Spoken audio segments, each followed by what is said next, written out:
Hello, and welcome to Top Story Daily Edition. I'm JNS Editor-in-Chief Jonathan Tobin. Thanks for joining me for another discussion on the most pressing issues in the Jewish world. Please like, subscribe, and give us good reviews when you listen to the show. Now let's get started. Many Americans are baffled by the mobs on college campuses and the streets of major U.S. cities chanting for Israel's destruction and the genocide of its people. That so many of their fellow citizens, regardless of their age, education, ideology, or background, would openly take the side of Hamas, the terror group that started a war on October 7th with the largest mass slaughter of Jews since the Holocaust, remains mind-boggling. So is the fact that those who call themselves progressives are now rooting not just for the cessation of suffering for Palestinians, but for the survival of a reactionary Islamist terror organization that despises their beliefs. Take, for example, Queers for Palestine, who practice an alternative lifestyle that would have earned them a brutal execution in pre-October 7th Gaza ruled by Hamas, but who sympathize with the October 7th barbarians and deplore Israel's efforts to eliminate them. It's equally true about most others sounding the "from the river to the sea" slogan, whose grasp of the conflict is so flimsy that few can identify either body of water. The problem transcends such obvious absurdities. Even their manifest tone deafness about the way they are trafficking in traditional tropes of antisemitism similarly provides little insight into their motivations. How can anyone demand that Hamas be allowed to emerge triumphant from a war begun by atrocious crimes against humanity, or that the Islamists ultimately be allowed to enact their fantasy of a world without Israel and its 7 million Jewish inhabitants? The answer is simple. They think they are the good guys and that their opponents are intrinsically evil. And that is why the attempts on the part of publications like the New York Times to analogize the anti-Israel protesters to those who demonstrated against the Vietnam War more than half a century ago are worth considering. Such claims are wildly inaccurate since the two conflicts have nothing to do with each other. But in some ways, this evocation of the past provides a telling insight into the psychology and motivations of contemporary left-wing anti-Semites. The first thing to understand about such a discussion is that the corporate press is desperate to legitimize protests rooted in Jew hatred. The Times article is, like similar pieces, such as a Washington Post story that seeks to engender sympathy for young U.S. Muslims marching for Israel's extinction in even unlikely settings like Huntsville, Alabama, primarily an effort to treat a deplorable campaign as a righteous cause taken up by brave idealists. The anti-Israel bias of publications like the Times is no longer even open to debate. On the same day that it published an article titled "In Campus Protests Over Gaza, Echoes of Outcry Over Vietnam," it also ran a piece on its opinion pages by Yahya R. Sarraj, the Hamas operative who was mayor of Gaza City. The piece, which mentions October 7th only in passing, focuses on the destruction that his organization brought to Gaza by starting a war with savage crimes like rape, torture, beheadings, and the murder of entire families. But it concludes with a passage that is gobsmacking in its disingenuousness. Quote, "Why," he asks, "can't Palestinians be treated equally like Israelis and all other peoples in the world?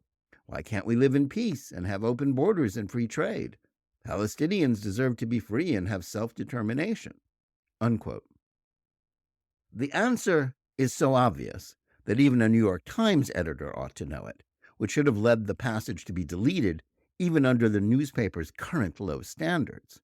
Palestinians can't have peace, open borders, and free trade so long as they are led by and overwhelmingly support groups like Sarraj's Hamas, whose avowed purpose is to destroy Israel and slaughter its people. The idea that Israelis are simply supposed to sit back and await the next promise of vicious attack from Hamas would be considered ridiculous were it posed to any other nation than the one Jewish state on the planet. But that's the assumption on the part of all those who are currently marching against Israel. But what has any of this to do with the Vietnam War?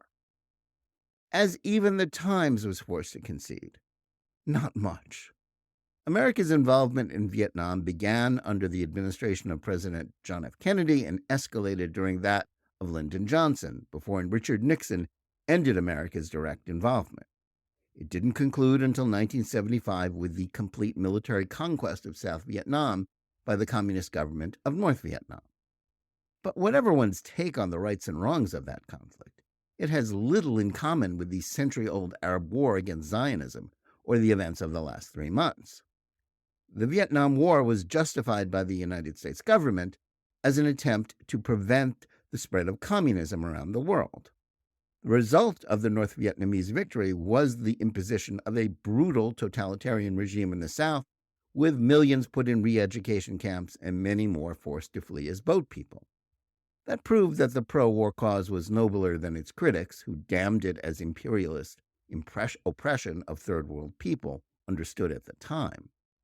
A radical core of the anti-Vietnam movement, led by the far left, may have seen it as part of an ideological war against the West, in which communist oppressors were to be lauded because they were fighting imperialists. But most Americans who opposed the war had a different perspective.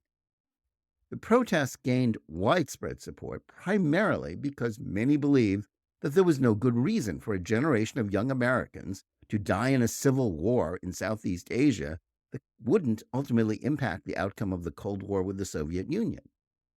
The large-scale anti-war movement was a response not so much to an unsympathetic South Vietnamese ally, nor was it really about the war's mismanagement by Johnson and the Kennedy appointees that LBJ kept in place and allowed to drive the nation further into a war they were unwilling and unable to win. The real reason for the protest was self-interest. It was a response to the draft, due to which young men who couldn't get out of being conscripted through various exemptions, which were primarily a function of their economic status, were forced to serve. As soon as Nixon stopped sending draftees to Vietnam and then ended the draft entirely, the anti-war movement evaporated. By the time the war actually ended, few Americans cared, then or since, about its consequences for the Vietnamese people. So the notion that the alleged idealism of the groovy 60s is making a comeback among the from the river to the sea crowd is pure bunk. Nobody's drafting American kids to go fight Hamas. That's the obligation that young Israelis have willingly taken up to defend their homes and families. And if American protesters really are that concerned by the impact of war in third world venues, there are plenty of opportunities to vent their concerns about other conflicts around the globe in which far more people have been killed. Still, it's not entirely wrong to see the roots of today's anti-Israel protests in those radicals who were the most violent elements of the protests against Johnson and Nixon. Unlike most Americans, the Marxists of the misnamed Students for a Democratic Society, veterans of which were featured in the Times article, wanted the communists to win in much the same way those who composed the mobs tying up traffic, breaking up Christmas celebrations, and intimidating Jewish students on campuses want Hamas to defeat Israel. Unlike most of the Americans who were against the war in the 1960s without expressing hatred for their own country, the motivations of the large number of young people and Muslims who have swelled the numbers of the anti-Israel movement are ideological in nature. They are the product of a generation of education in which leftists, many of them former 60s radicals, who believe in the myths of intersectionality that falsely analogize the Palestinian war against Israel to the struggle for civil rights in the United States. They've been indoctrinated in the toxic catechism of diversity, equity, and inclusion, DEI, as well as critical race theory, which divides the world into two immutable groups, victims of racism and racist oppressors. This is a neo-Marxist dialectic, not unrelated to the ideas of the so-called New Left that spawned SDS and the radical weatherman terrorist movement that tried to blow up the U.S. Capitol, the Pentagon, and the State Department and dozens of other targets during their campaign in what might well have been termed a real insurrection. And that is what blinds them to the fact that they are devoting their energy and passion to supporting a cause that is fundamentally evil. The ideological prism through which they view the world mandates that the side that is designated by leftist doctrine as white and colonial, Israel, must be wrong, and the one labeled as the cause of the oppressed people of color, the Palestinians, must be right.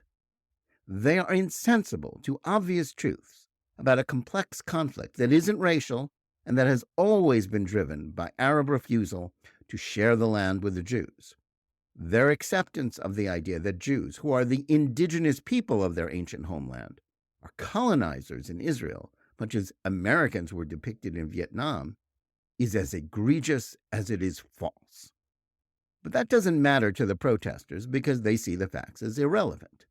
Nor do they care about the horrors perpetrated by Hamas on October 7th, or even against their own people as they continue to sacrifice them on the altar of their never-ending war against the Jews. It's true that Hamas's useful idiots are using some of the same tactics pioneered by the anti-Vietnam movement. But what those seeking to lionize today's demonstrators want to obfuscate in their alleged idealism about helping Gaza is given the lie by the anti-Semitism they are spreading. The arguments about Vietnam were not predicated on the horrible notion that wiping the only Jewish state off the map, an objective that could only be achieved by the genocide of the Jews, is a righteous cause. And even at their worst, the Vietnam protests didn't target Jewish students, Jewish businesses, or seek to drive Jews from the public square as these mobs seek to do. There's no denying that the same core ideology driving the movement to destroy Israel is linked to the war on the West and the principles of American freedom that were championed by the Marxists of the 60s New Left. Yet what is so damaging about demonstrators right now is not just their unabashed anti-Semitism.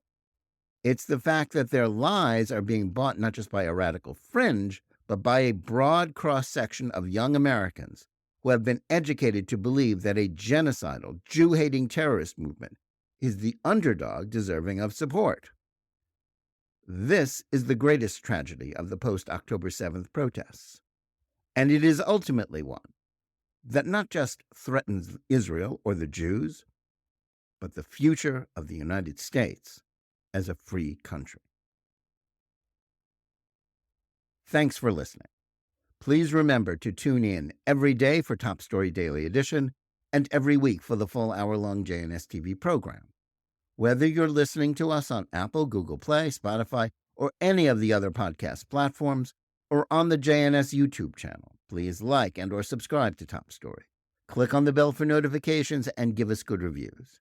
Please write to us at editor@jns.org and let us know where you listen or watch the show and what you think about it. And remember, keep reading and thinking for yourself.